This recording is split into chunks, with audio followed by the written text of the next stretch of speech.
Bretto, after an extremely tough 2020 for many, it is so exciting to announce our first in real life event for 2021. Oh, MP, it's an understatement to say we miss connecting with our tribe, but it makes the 2021 Wellness Breakthrough all the more exciting. If you're ready to rebound or to make a comeback and even make 2021 your best year yet, you are warmly invited to join Brett, myself, and an intimate group of like-minded souls at the Wellness Breakthrough from February 5 to 7. Imagine yourself tucked away in the serene Strzelecki Ranges of Gippsland, Victoria. You don't have to cook, you don't have to clean or do anything domestic. We feed you, we accommodate you, we hold the space for you to create your own wellness breakthrough. Whether it's in your health, your relationships, work, life, wealth, spirit, any part of your life, you can expect major transformation at our most intimate event. We'd love for you to join us, but spaces are strictly limited to 20 attendees. And as we record this, we have less than 10 spaces left. For more info, to watch the highlights of previous years and to join us from February 5 to 7 in 2021, go to thewellnessbreakthrough.com.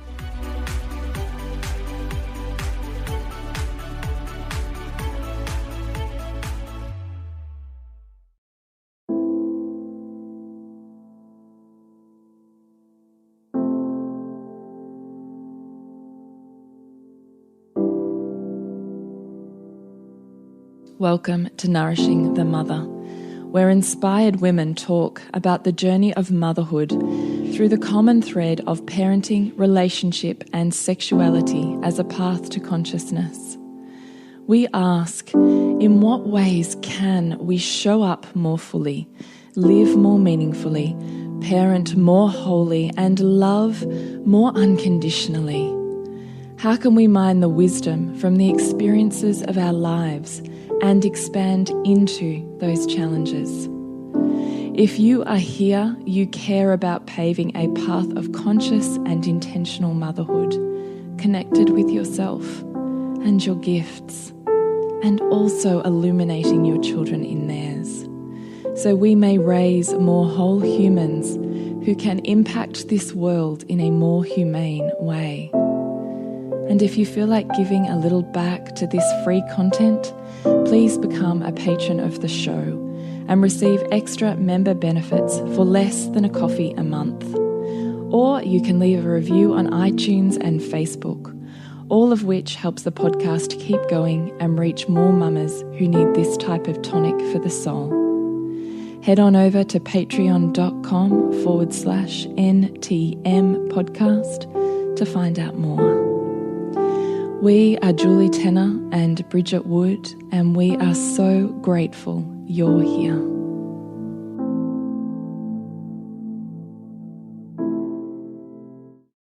Hello and welcome to Nourishing the Mother. I'm Bridget Wood. And I'm Julie Tenner. And today's podcast is the 3 keys to manifesting your family vision this year. So we know, if you're listening to this podcast, that family, parenting, having and navigating a level of consciousness, meeting needs and fulfilling connection within your family is really important. But unless we spend the time at the beginning of the year to really map out what our end goal, vision, where we're steering the ship towards actually is, like any manifestation, it just doesn't really come to fruition. So where last week we looked at the 3 keys to manifesting as a general concept, today what we want to be looking at is the 3 keys to really getting clear on manifesting exactly the family life that you are after and making that intention really tangible. So before we dive into that, we'd love to remind you to jump onto nourishingthemother.com.au, scroll on down to the red banner, fill in your email address, and you will receive emails sporadically when we send them out. But we promise that we will let you know what is going on, and you then have an opportunity to know and choose if you'd love to dive deeper. So nourishingthemother.com.au. So we know that in businesses and corporates and any kind of institution that values and mission and purpose are just go hand in hand with something that you would look to for the direction of that company institution. But how often do we really think about that with the same rigor with our family? It's not really culturally done.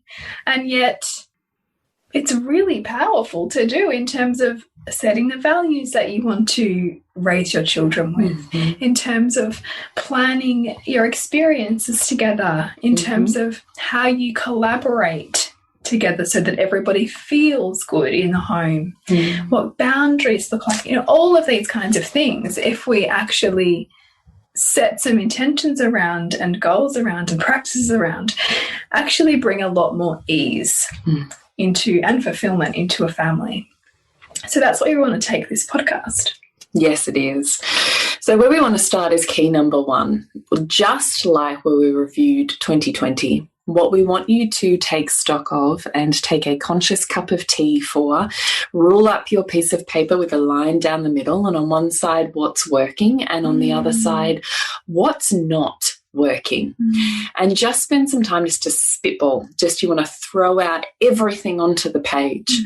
And then we want you to distill and dilute or condense, make more concise what you've got in each of those columns until you can start to see there's some really clear themes, or for you, key areas that you're either feeling super grateful and you want to spend some time appreciating, you want to keep going with because it's working really well, and perhaps some key areas where you're like, oh, that's feeling hard or sluggish, or I feel like I'm failing or not meeting the bar in these particular ways or areas. So we really want you to first off reconcile what, you've got to celebrate your successes, and I would really invite you to make them quite even. I don't want to see that you've got so much that you're hating on yourself for, that it's, really this tiny little amount of celebration and this huge amount of self-flagellation. What we want you to do is really keep asking yourself, well, what am I doing really well? What is working really well here? What is this well-oiled machine doing? How is this developing everyone and working towards the vision that I have previously had? What is working? And then to balance that with, and what is a bit clunky and not exactly as smooth as I would like it to be. Can you talk a little here? Because it can be very easy to go, well, the kids are fighting, or this behaviour. It's true. Right? Like, it's very easy to kind of throw. To wish for the peaceful. Yes, yes. We want to preface that train of thought with family dynamics and with the fact that really good point. That you are going to have support and challenge in a family all of the time. And that the more that you are desiring for this peaceful, calm, experience of your family, the more you are going to run into its opposite, because your family grows most effectively and for each person in the family most effectively at the border of support and challenge. So support and challenge, that border of it, will look like kids picking on each other. It'll look like edges of resentment sometimes, because that's often what we need to push ourselves back into ourselves again and go after what we value. So I'm just appreciating you so much right now. Such a good point. Well, I don't want to set anyone up for a fantasy. Yeah, 100%. Because it can really be easy to paint this rose-coloured picture of it all being sunshine and rainbows. Yes. And there's function, the dysfunction. Yeah, I love that you nuance that out. Well said, Bridgie. That was amazing. Thanks. Quite right. So I guess maybe we talk about how we both see not working, and maybe that adds a bit of context. So when I think about reconciling in my family and doing like a stock take of what's working and that's how I look at it, is simply a stock take. I don't attach meaning when I'm doing this. Yes. So be careful not to attach meaning, because everything is neutral until you attach meaning to it. And beware the attachment of meaning, because it's not truth. It's wounding. Yeah. So when I'm doing this, I literally look at it like a stock take, that my family is a library or a shop and I'm just stock taking. What books do I want more of? What books aren't selling well and I'm ready to hand them on to, Goodwill or something.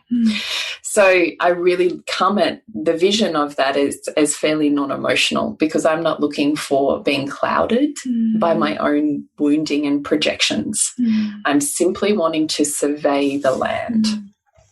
So when I talk about what's not working, what I'm talking about for me is, where is it feeling hard, but like hard in a way that I'm like, this is just so not working. This is too hard. Like, and hard in a way where you know that actually there could be a better structure here. Right. Like, I know this feels hard because I don't have the right structure. Right. Not just, I know this is hard because I don't want to feel these human emotions. Good point too. You are on fire tonight. So I'm looking at more my experience, because motherhood is a top value of mine, as I'm sure it will be for all of our listeners, is there's a level of ease that comes with that, because there's a level of mastery that has come with a top value, and that is the same for anybody's top value. It doesn't matter what it is. Mine happens to be family. God bless my soul.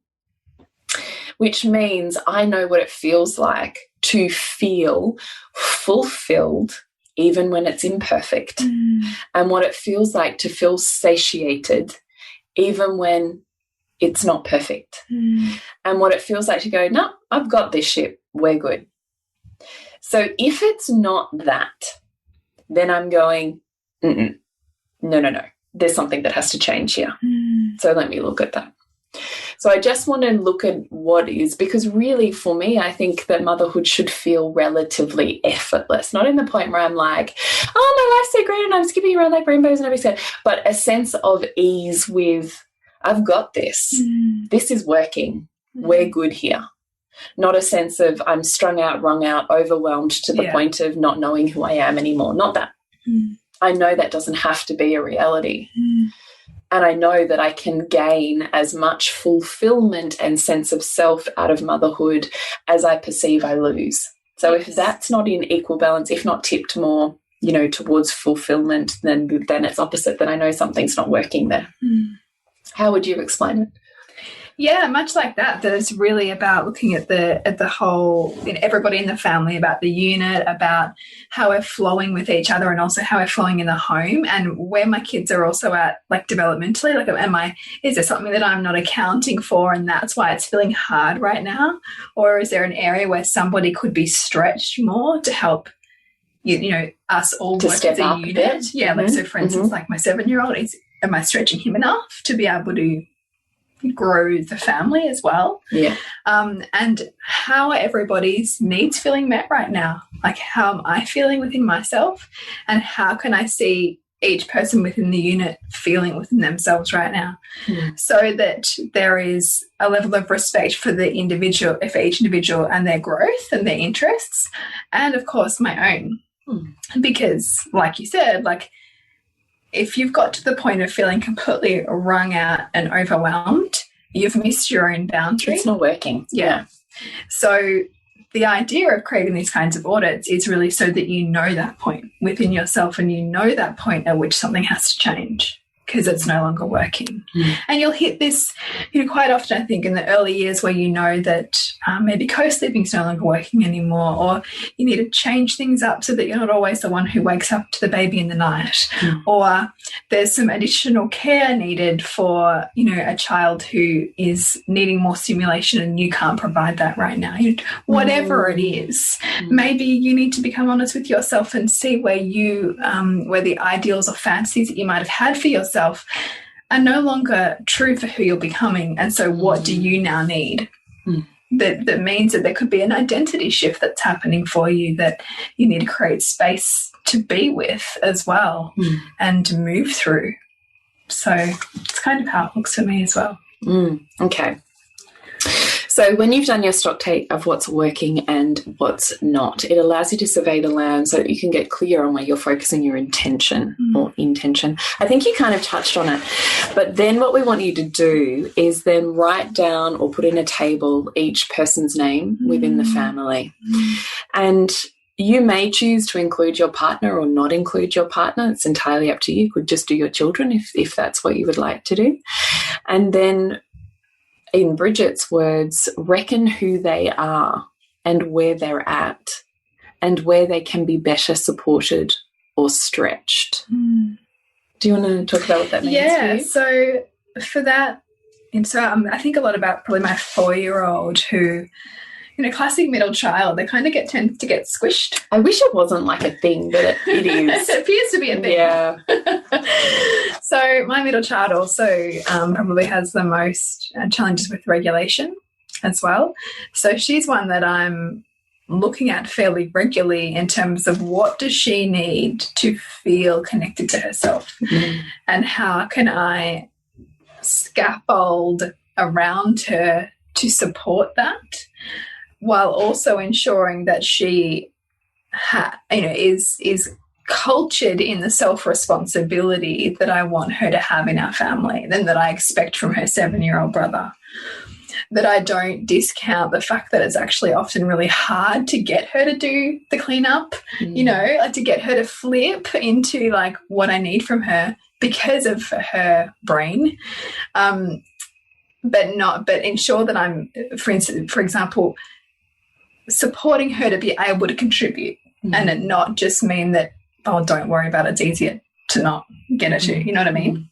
Because I'm letting her down, I'm letting everybody else in the family down if I skim over that. So that would be an example of seeking where both I need support for that child and where I can then stretch her.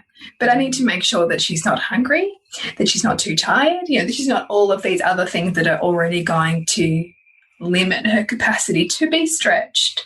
And same with my 7-year-old as well, as looking at, is what I'm asking reasonable? How can I give him agency in what I'm asking? What's a system that's going to support him to stretch himself in alignment with his values and not me enforce the stretching through the projection of my own values onto him? So how can we kind of collaborate on what that stretching looks like? Because, I know that when I hear myself say to him, it's not my job, that's then, we need to be having more conversations earlier about expectations, contribution, all of that stuff, because I want it to be a collaborative family where I can feel nourished by it, not just the nourisher. Yeah. I hear you, amen. What does it mean, do you think, to reckon who your child is? So for me, I mean, I don't know if you notice this, I'm sure you do, but your children, they just seem to transform like so quickly as they grow, and like their interests go intense and super laser focused for a while, and they just, it seems like they've shifted again to something else. And so it's keeping track of what that is and seeing what brings a sparkle in their eye right now, and how I can show up for that and be a reflection of that, so that I help them and their personality develop in connection with their soul, right? Because they're looking to us as like God, and if God doesn't approve of them, how can they approve of themselves, right? So for me, that recon or that kind of audit is looking at what their values are showing me, like what is lighting them up right now, what's life showing that they're spending most of their time doing, how can I show them that I care about that, how can I show them that I think that that's meaningful, at the same time as, of course, ensuring that they can also contribute beyond that to the family.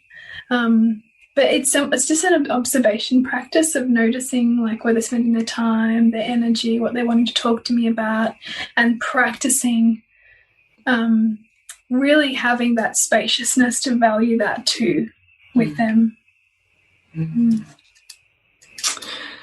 So knowing where they're at and how they can be better supported and stretched, that's a question that we ask ourselves.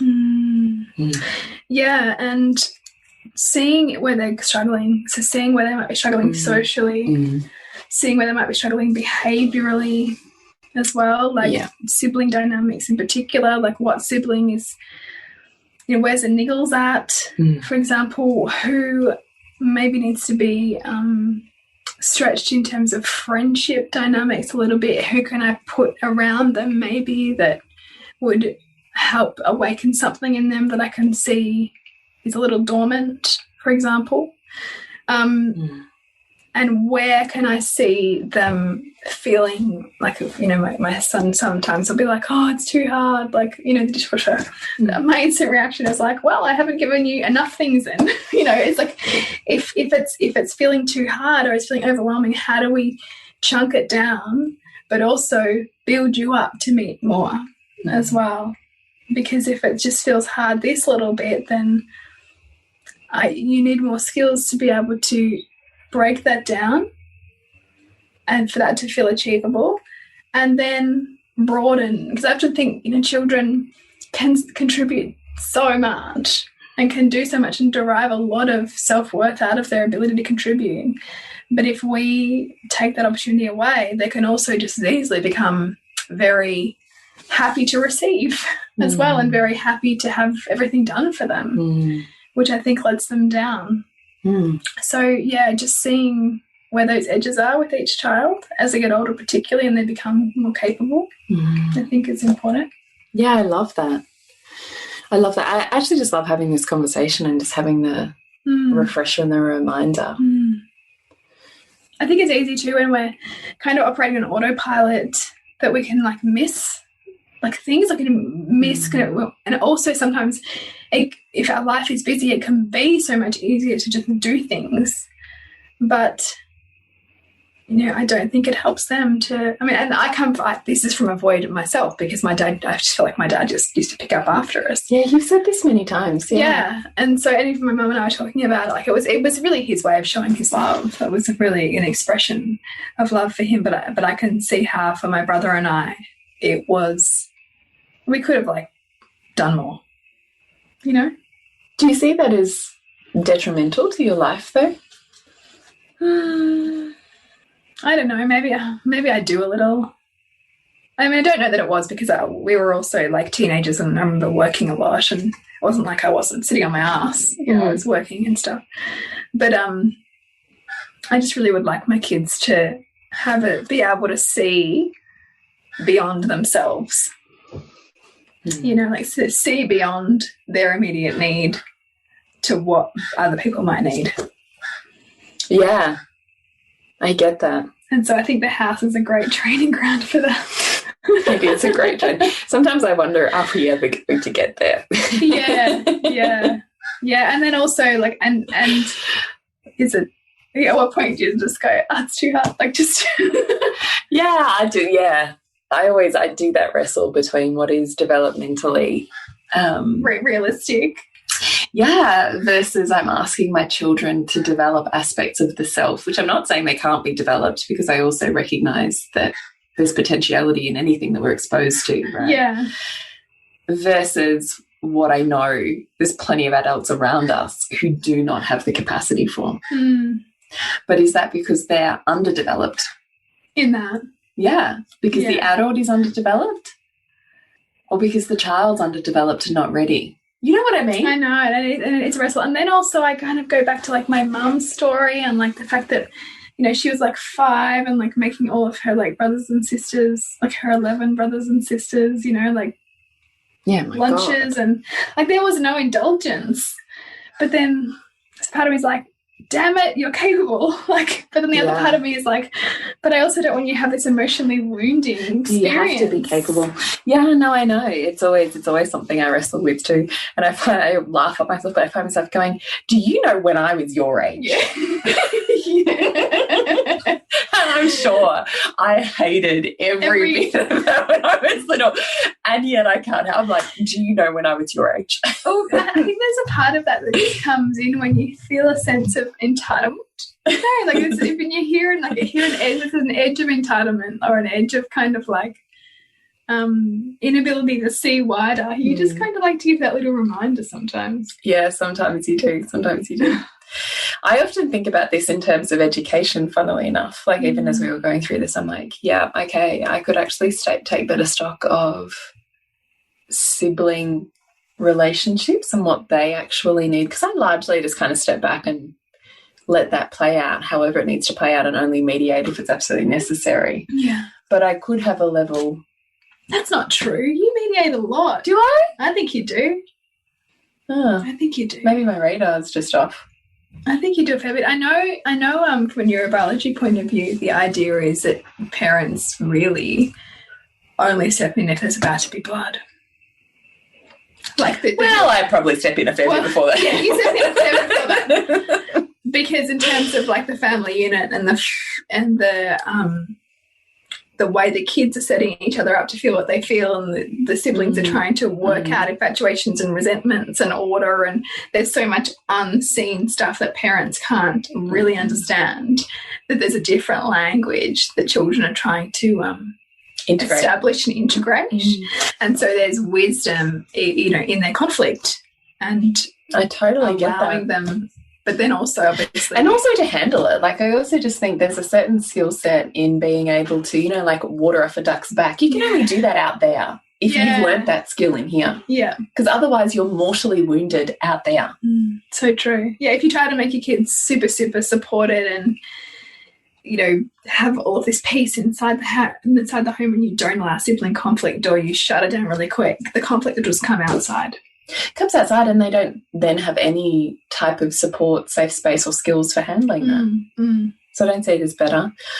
I think I do reflect on my child's values a lot, and I always ask myself, outside of the mainstream schooling system, how can I support those? So as you know, we do a shit ton of extracurricular activities, but that really only comes about because I'm like, okay, what do you need here for me to offer you support or nourishment towards that thing that's meaningful for you. So that's how we ended up at drama, because I could see my daughter had this crazy personality and she was bottling it up in certain settings. I'm like, great, okay, so I need to put you around a group of crazy drama people so that you realise there's a whole nother way to be that you're currently not exposed to. And you have permission to be that because you can see it around you. Right, and that it's a beautiful thing. Yeah. You know, and... well, my son this year is he top age under 16s, and in the team that he's in, he has to work on his running, on his movement, and it's largely always been an issue for him. He's this long, lanky kid that, you know, hasn't had a lot of spring, and you know, that level of, I think, training that kids get in something like little aths just hasn't translated for him. And I also think big kids, it is harder. You got a lot of limb and a whole lot of ligament that's doing crazy stuff sometimes. So for him and my daughter, I've just organised for them a running coach so that they can have private one-on-ones together and work on movement, just micro movement to get that. I'm like, okay, so that's a way that I can help you because I don't have that skill set. Yeah. So how do I buffer that so that you still get to achieve what you want to achieve, as opposed to me not offering the opportunity to put someone in your pathway that can offer you the next leg up. And also the process of like handing that over to them without attachment to what they're going to get out of it, how long they do it for. Yeah. You know, like it's theirs to do what they will with, just like any kind of extracurricular, and to trust, much like the morphing of values, trusting that they've got what they needed from that, and that has led to this other thing. Yep. And that it's not like you've committed to this and you said this, and you just allow the morphing of like, and kind of like this, if you consider like the growth of the brain, and you know, you're considering like these little like neural pathways kind of developing up the hippocampus and all the way to the prefrontal cortex, like the child's personality is kind of creeping up this special kind of tree of life, I suppose, and that every little like juncture is meaningful for them. And it's not for us to know what the right length of time is to do that thing or what the right path is, but to just offer it as best we can. I love that. The only thing that I would pin to that is both my husband and I have a huge value on work ethic and impeccability with your commitment. Yes. Yeah. So yes, there's no long-term plan, but if you've committed to signing up to basketball for a season, then that entire team of people are relying on you. Yeah. And it's not okay just, I don't feel like it today, so because I don't feel like it, who gives a shit about the other 10 people? Yeah, totally. So I totally agree with what you're saying, because they will morph and change. Cool, that's no worries, whatever, whenever you want to pick it up and drop it off. But if you've made a commitment It's about being with you stick with that commitment. Yeah, it's about being with, developing the skill of being impeccable with your word, and your word is committing to a season. 100%, and the accountability that comes with that. And that comes from, I can recognise I didn't come from a sporty family, and so my sister and I kind of floated around between all sorts of different extracurriculars when we were younger, and I was pretty flaky Jake. Like, I just tried things like, self-esteem and stuff came in, and I was like, I don't want to do that anymore. And I can remember both my parents actually towing a really hard line with me on, that's fine, but we've paid for a term, you've committed to a term, whatever it is, that commitment you're following through on. And I never wanted to follow through on any of the commitments as a kid, ever, I can tell you. But my parents were hardcore on it. And now I look back and go, thank you, because I am incredibly impeccable with commitment. I wouldn't have been if they'd just gone, oh, okay, no worries. Yeah. You don't have to think about any consequences, anyone outside of you. Totally. You don't have to follow through on anything in your life, honey. Yes, you do. which is a little bit of like, there's an edge of like New Age spirituality which just says, follow your bliss, and like I just didn't feel like it today, and so I just didn't, which totes. That's that flakiness. Right? No, totes. So that's the one thing that I often reflect on, because I can remember and put myself in the body of the child who didn't want to do it. But it wasn't even because I didn't want to do it, it was because I know my self-worth and esteem was horrendous. And so I didn't feel like I could show up well enough in whatever I had decided in my head was good enough. So I just didn't want to deal with disappointment. Yeah, which is a big difference. So if I don't want to deal with disappointment, I don't want to end up disappointed or disappointing, because I was already disappointing enough, then how about I just don't do that thing, and then I won't have to feel disappointed. Yeah. And so it's a funny thing for me, because I'm so grateful for my parents that they pushed me through that, because I had to, when we're talking about stretching, I had to work that out for myself. That is a skill set I still employ as an adult today. But also I can recognise that when a child says to me, I don't want to do that, that I'm going, I wonder if you're not feeling worthy right now. I wonder if you have in your head that it's perfect or it's not worth doing. And how do I get you more comfortable with failure? And how do I get you more comfortable with showing up imperfectly? Because sometimes we're all a bit shit. And how do you show up with a group of people, because that's an intimacy skill, with your not good enoughness, and have that be good? And still be there with that. Right. Be good is shitty language, but be a comfortable, relatively comfortable space for you to be. I see that as a total intimacy skill that I had to work out. So I also don't think that it's just, I don't want to do that thing, because I think the commitment to self, to soul, to the growth that's required in that, and the commitment to other people and connection and community are huge values for me. I know that they fuel a life. So, and they're all intimacy skills.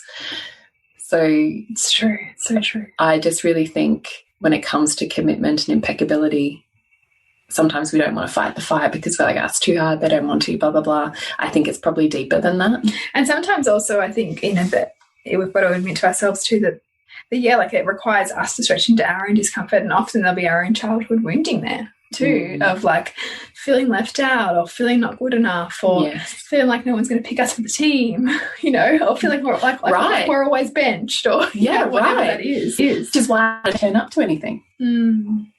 But really, at the end of the day, I don't want to rehash it, but I'm like, at the end of the day, that's just an intimacy skill, because I decided I was perfect and therefore worthy for people to see me, or not perfect, please don't let anyone see you. That is not a healthy way to live. No, well, it means that your world becomes so much smaller and contracts, because you only make yourself safe when you're like this. Right. So I just think that when we're talking about scaffolding, sometimes the pathway to commitment can be a way to really get have some, tangible steps on our children's intimacy skills with themselves and how they present themselves in the world. And that's the invitation, even more than the thing that you're doing. Like my third, who has a body that does not work in sport, bless her cotton socks, just loves and wants to play basketball. And she's by far the worst player. She's by far the worst player here in my house, worst player on the team. But she's just delighted to be there, to do a like rah-rah song with her friends at the beginning and at half time, and to have a clap, if she happens to do, something like an amazing defensive move on the court or something. And that's what she turns up for. So who gives a shit if it's basketball or it's, I don't know. It's the process. Right. It's the process of showing up. It's a process of showing up, of learning who you are even when you're imperfect, of contributing to a team, of teamwork, of communicating, of finding your voice, like so many skills. So, and we have the discussion with her, you want to play basketball? And yes, I do. Okay, it's a whole term, it's a whole season. Yes, I do. We've got to get up even when you don't want to go. Sometimes that's going to mean you miss out on screen time. Yeah. Or, because we have allotted times for screen time, and often if it's a morning game, it's going to clash with those screen times. So you might miss out on screen time. Do you want it badly enough that you want to do that? Yes, I do. Okay, cool. Let's do that. So, that was a bit of a waffle, but I do think commitment is important. Then the last point that we have for the 3 keys to your family growth visioning is, what is your vision for your family as a whole and for each family member by the end of 2021? Like if you think ahead and you go, you know what, this year I would love to dedicate this to this person. I would love for them to experience this. What would that be? What would that be? So I think that is a really beautiful thing, to recognize and reconcile what your vision is for your family for the next 12 months and what your vision is, or what your it's like having an intention word that you're continuously coming back to and aligning your actions, thoughts, processes, money to, that's towards that particular vision. So yeah, I love that. I really think that's a beautiful invitation to, and I actually don't, if I hadn't have done this or started this 2 years ago for Lola, there's no way I would be doing the diagnosis pathway that we have been. Like if I hadn't taken stock and gone, you know what, this isn't working and I'm sick of the bullshit, I'm going to put in place by the end of this year, I want to know a diagnosis. Of course, that didn't happen. It's a continuation of process.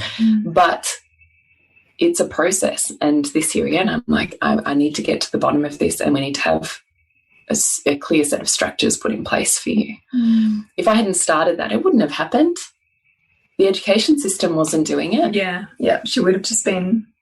no other family member, my husband included, was doing it, because it was like I was the crazy mother. I'm the only one that could see this, or perceived, until there was scientific evidence. And I was like, yeah, I know.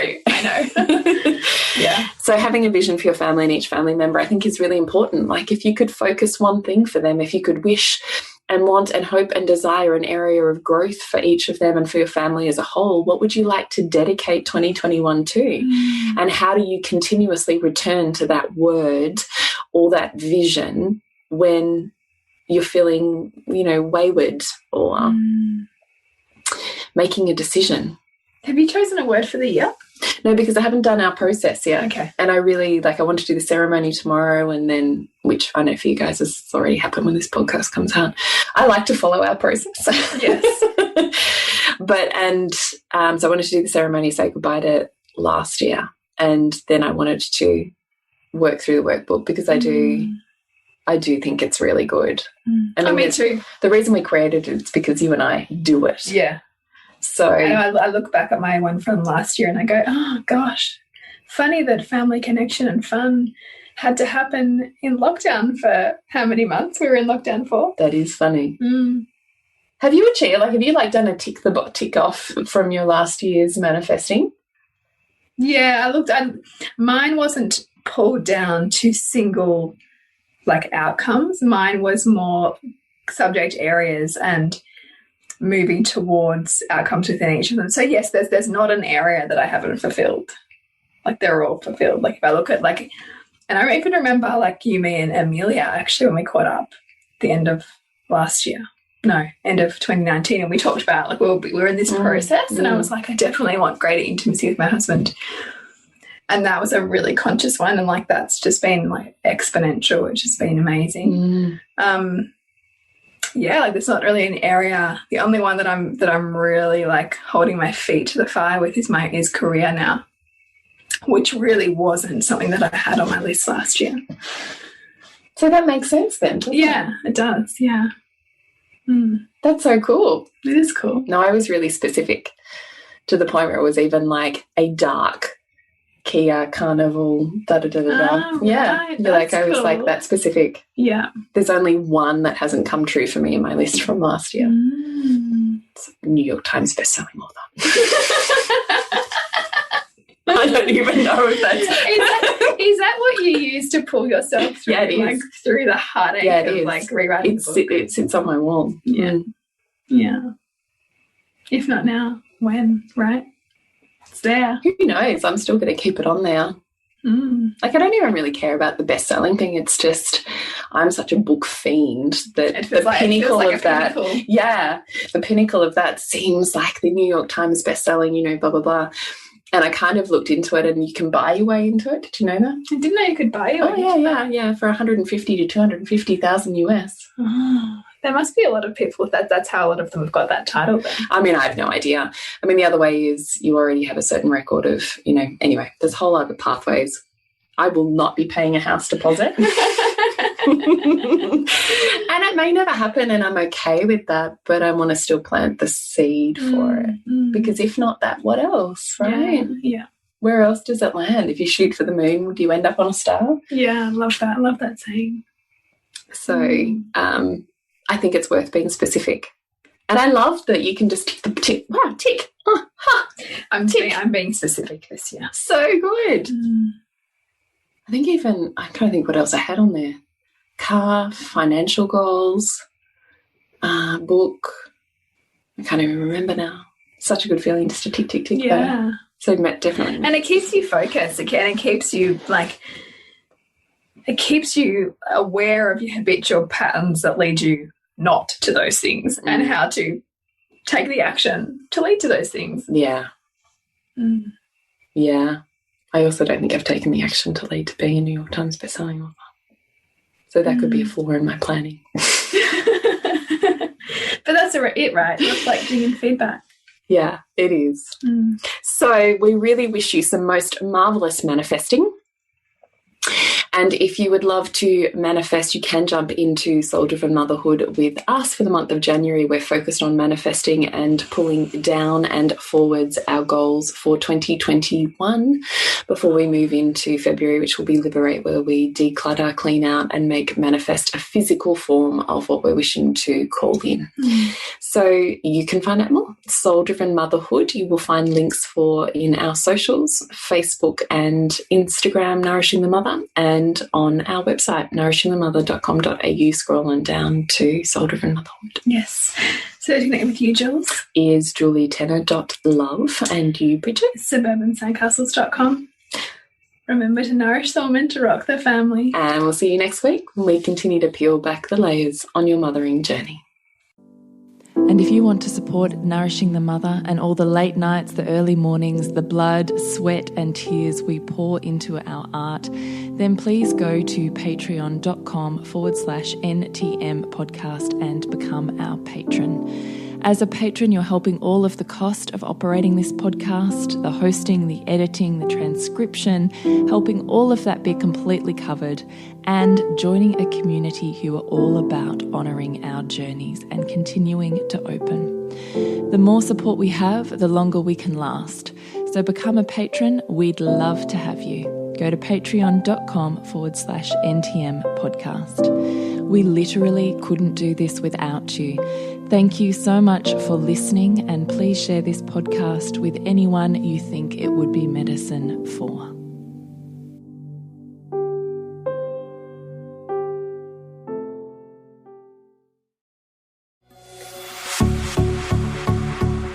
This has been a production of TheWellnessCouch.com. Check us out on Facebook and join in the conversation on Facebook.com/TheWellnessCouch. Subscribe to each show on iTunes and check us out on Twitter.